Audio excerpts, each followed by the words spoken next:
Hi, welcome to Wrinkles Society of Hope. My name is Summer. Wrinkles is a platform built for women to share their stories of wrinkles that they had to press through in order to become the women that they are today. Wrinkles stands for Women Rejoicing and Nourished, Courageous with a K, Life Encouraging Stories. Women who care enough to share.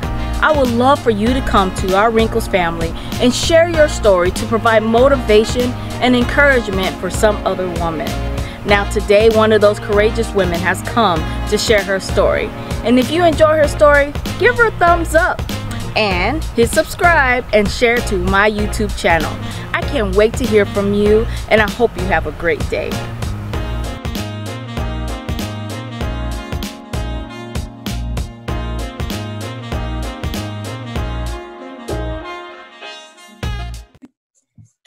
Hello, Wrinkles family. I am here again with someone I've been knowing for a while, a beautiful woman who is an amazing mother, and I'm going to have her introduce herself to you all, Wrinkles family. Go ahead. Well, hello out there, everyone. My name is Tez. I am a mom of 8. I'm also a teacher and a cosmetologist. I wear many hats. My focus nowadays is ADHD and women and families. Awesome. Well, I thank you so much for coming to Wrinkles family today, and we're going to jump right in. Of course, you're still young, even though, you know, or you probably you look very young, I should say, because I know you have your 8 children that you take, well, 8 and plus other children, bonus children that you take care of. And so no wrinkles. With all those children, I probably would have a lot of wrinkles, but you don't have any, so you're a boss. But if you would get a physical wrinkle, how do you think you would feel about that, getting a physical wrinkle? I have actually had a physical wrinkle, but it just was like from sleep deprived, like being really, really sleep deprived. And so my face got like kind of puffy and stuff. And then when it went down, there was a wrinkle. I was irritated. I was like, really? Like, I think at the time I was like only like 29. I'm like, no. So even now in my 30s, I'm just still like always like trying to make sure, but I would be irritated. I would just be quick to jump on it. And I know I have some Mary Kay stuff for that, so I'm good. Oh, yes. And you have some Mary Kay products. What kind of products would you use, like, if you saw something? And what's some tips that you would give some of these women out here? The Time-Wise under the eye cream for Mary Kay is divine. Like, I use that consistently to make sure that the wrinkles stay away. Some homemade remedies that I do, because I'm really into like all the natural stuff, is turmeric with a little bit of either yogurt or apple cider vinegar. And because you kind of want to do a thick, whatever your base is, a thicker consistency, because you want it to sit on your face. And then I put the turmeric mask on there, and that does so much. It does the brightening of your skin tone. It helps under your eyes. It does so much. So those are the 2 things that I definitely make sure I continuously use. Awesome. Well, thanks for those wrinkles tips, because you're always glowing, and now we know the secret. So I'm about to go buy some turmeric today. So, but as going through life, and we have our physical wrinkles that pop up from being tired or just getting older. Let's talk about some emotional or a wrinkle that you had gone through in life that you had to press through. What is something you would like to share today? The big thing that stands out to me when I think of that is like basically growing up not knowing that I had ADHD. So I always knew that something was a little bit off. Like, that was really clear to me. It apparently wasn't so clear to everybody else, but women have a way of, you know, making you see what they need you to see. Yeah. So that would probably, I struggled with feeling like, just like I wasn't enough. Like, I felt like I was stupid. My mom is like literally tested a genius. Like, my brother is also another brainiac. So in my family, like, we all went to the same school, like my cousins, everybody in Maryland. And like all the teachers already had an expectation of what I was supposed to come in there and be like based on my brother. And, oh, I know your mom. And okay, like that, I'm like, that didn't help me at all. Like, it really didn't. So it only kind of like fed into what I already felt like, you know, yeah, I'm the dumb one in the family. Like, so that's what I struggled with for a long, long time. And then my brother used to make jokes, and he was like, you know, being a normal brother, y'all, you mess with each other. That's just what you do. And he was like, Kelly Bundy, that stuff like really stuck for me, because that's already what I was feeling. And he was not trying to be hurtful. He was just playing around. But at the same time, that's how I took it. Like, I'm like, that's how I already feel. So academic wise, like, no, I did fine academically. Like, I struggled in elementary with the reading and with math, because I'm finding out now that ADHD, dyslexia, and problems with math is like so crazy. And the only thing that made me go to even check it out was my son has ADHD, and his was like pretty much evident from the time he was born. So he has the hyperactivity ADHD. So I saw a lot of similarities in him that I was like, huh, I do that. Like, I've done that always. And it just like finding out that I have ADHD in my 30s was just like mind blowing to me. Like things that could have helped me all along. I mean, all the negative self-talk that we deal with and tell ourselves, oh girl, you crazy. Like, come on. Oh, that was stupid. Or like, second guessing everything. And no matter how many times you do something, no matter how good you are at something, it's like each time you do it again, it's breaking down a whole bunch of new fears and a whole bunch of, like, it's tough, and it makes you feel almost crazy. So like not knowing like the what, like definitely did some damage to me. Like, because I felt like, okay, I see that, yeah, I can get straight A's. Yeah, I can do all that, but I have to try super, super hard. I am always the last one in the class where I'm finishing the test. Like I'm always the kid at the last one. You say test and you say timed on that, like that, my mind immediately like freaks out. Like, oh, you want me? But because they see the A's and because they see you, thriving and socially doing well, they don't like you. They don't realize all the stuff that it takes to get there. And for me, that was a massive like hurdle in life. Mm-hmm.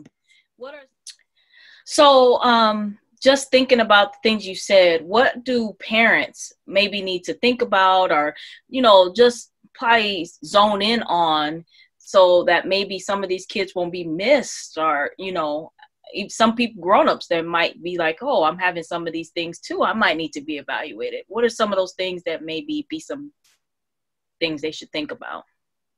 So with kids, I've taught ADHD kids for years. Like that kind of is my specialty when I was in school teaching, was like everybody would bring me the kids with ADHD. Regulation wise, am I supposed to have a classroom full of ADHD kids?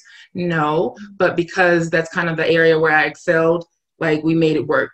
But from the teacher perspective and from like all the research and all the stuff that's out, the DSM-5, which is like all the stuff about ADHD and all that in there.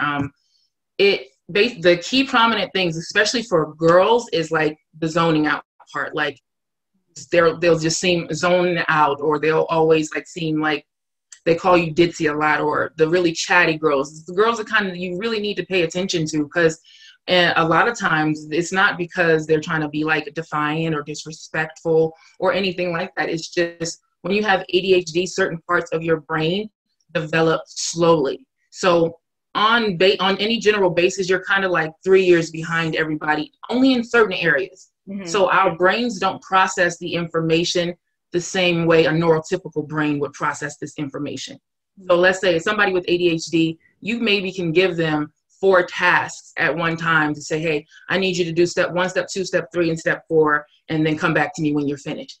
For a non-neurotypical brain, ADHD brain, somebody on the spectrum, anything like that, they have a working memory of 2 things. So sometimes that's even distorted. Sometimes it's only one thing. So for parents, a lot of times you'll tell your kids, hey, I need you to go upstairs and get 1, 2, 3, and 4. And you find yourself frustrated basically because they end up coming back with 1 or maybe none of the things, because by the time they got up to the steps, they forgot everything that you told them to get. So a working memory, that is very key. Like if you find yourself talking to your kids over and over about the same things, then they're probably not processing that information fully. There's some distractions, or there's like just basically something that is making them not be able to fully process. Maybe you need to break it down a little bit more for them. They don't understand. So a key thing is like the zoning out. People, like teachers and even parents, I see tell their kids often, focus, you need to focus, just focus. Yeah. Like realistically speaking, do you think that's going to make them focus? No, it's not. Like they need encouragement. And a lot of times it's something that they don't understand. Mm-hmm. And scared to ask for help, or they're ashamed to ask for help. Like, it's many factors into it, like, especially for females, because a lot of our things get turned to, oh, they're just being females, or, the hormones, or, oh, this. So even as kids, a lot of our things get overlooked because they chalk it up to us just being females. Whereas boys get diagnosed 3 times more than girls with ADHD, because they do generally exhibit the hyperactivity more than women. But like I have combination type ADHD, which is hyperactive and inattentive. So I struggle to focus on things that I am not interested in. And a lot of times, you'll hear people say, oh, that is an excuse, or no. Like, we have the inability to force ourselves, whereas a neurotypical brain, you go to a job, you have a task to do, you got to get it done, you got to do it. With ADHD, it's like it's blocked. Like, you need to do it. You even partially want to get it done and get it accomplished, but something is not letting you go. It's not thriving. Wow. Another thing to look out for is the kids who love snacks, the kids who always want to be eating. That is like one of the key telltale signs for ADHD, and boys and girls. Like, if they're always asking for food, like you just ate 10 minutes ago. Oh, well, I'm still hungry. Our dopamine is less than a neurotypical person. We have less dopamine. Okay. So we keep looking for dopamine. You're looking for stimuli. Your brain is consistently looking to be stimulated. Wow. So how that normally translates, because a kid can't process that information, is food. I'm bored. I can't identify that this is boredom. Yeah. I just know I need something. Food. Let me get some food. My daughter, my 8-year-old daughter, we went through struggles with her because she literally wanted to eat every 5 minutes. ADHD is as hereditary as height. So like, it's pretty common. It really, really is, as far as if one parent has it, odds are, especially if you have 1 or 2 kids, one of the kids, if not both, are going to have it. Like, wow. It's pretty common. So just the inattention in class, you see, the kids who doodle a lot and like can't, they have to be doodling to listen. Like, that was something that all my bosses in all my jobs understood without me having to even tell them, which I like appreciate immensely. Like, if I'm writing, I have full clarity. A lot of times kids with ADHD need to be multitasking. Not that we're extremely great at it. Yeah. But it's something that our brain has to be doing something else for us to process the information. If I'm sitting there looking at you like this, I can tell you that I'm somewhere else. Like, I'm not focused in. Why? Because I'm trying so hard to pay attention to you, but we don't have the ability to necessarily compartmentalize, like push this thought aside, focus. Like, that is not something that we are. So the key things that I would say to pay attention to is the zoning out, like literally aimlessly zoning out, the doodling, the consistently asking for food, and your kiddos who struggle to sleep at night. Sleep is a really big issue for kids with ADHD. I have 8 kids who live in my house. All 8 of my kids have ADHD.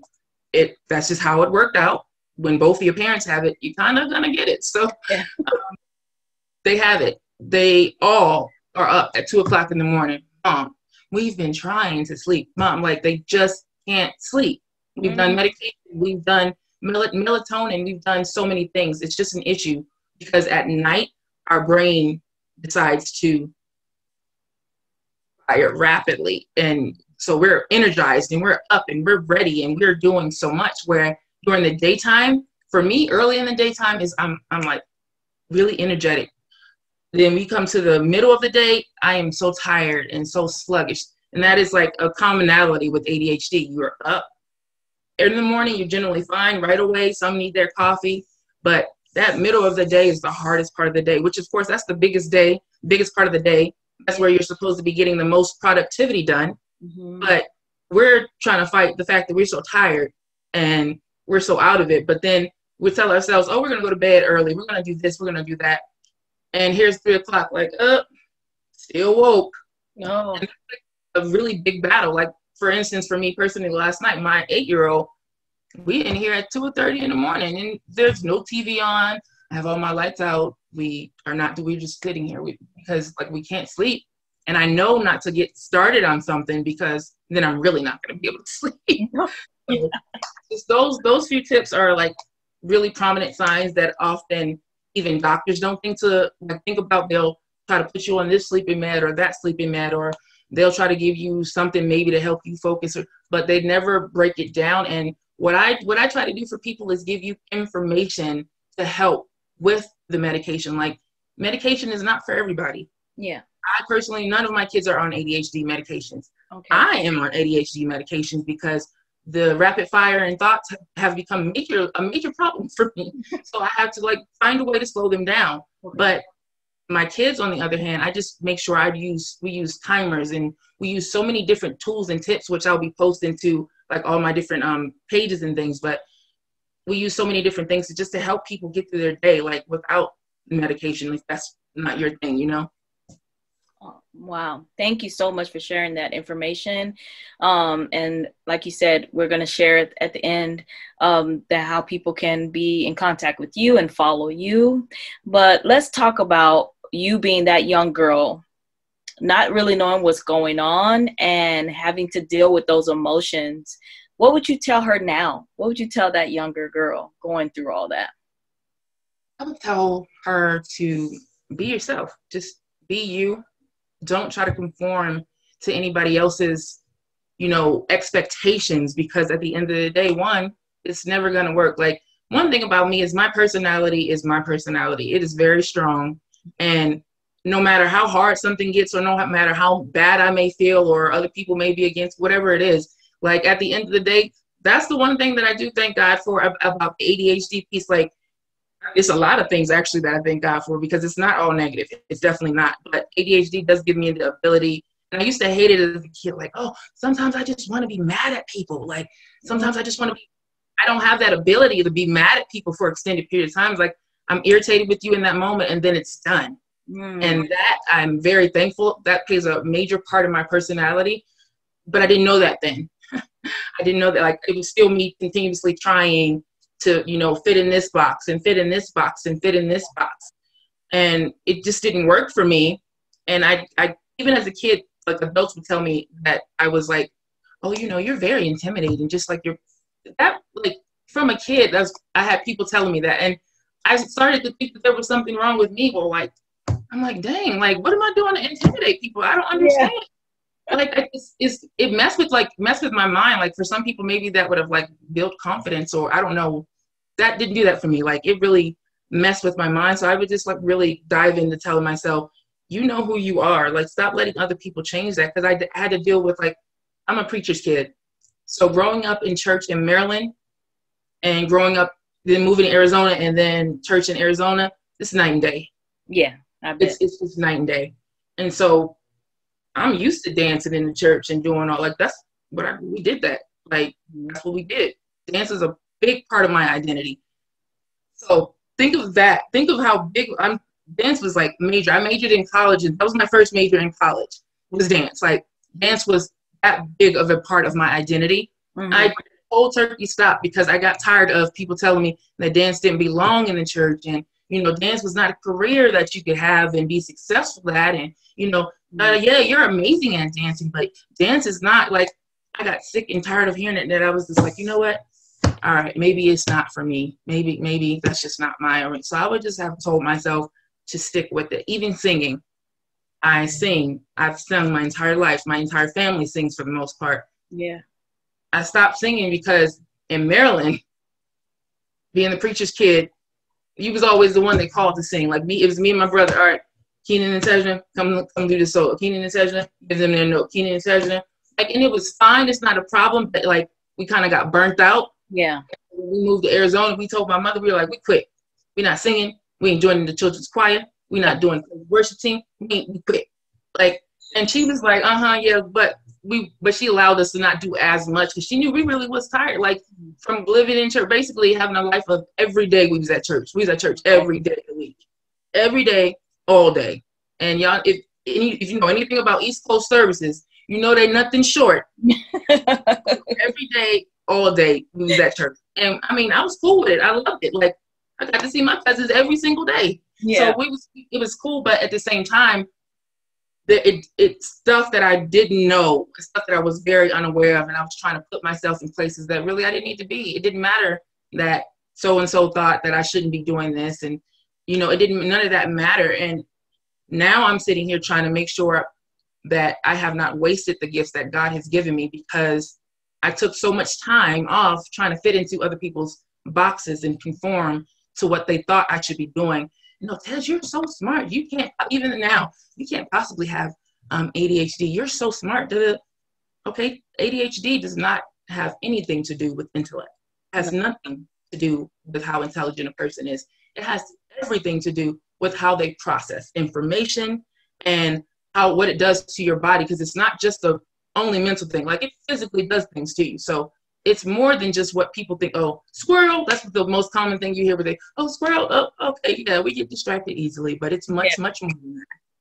Education of something is so important. And that's, I think, something that people need to do. I think people make assumptions about things and automatically see a label.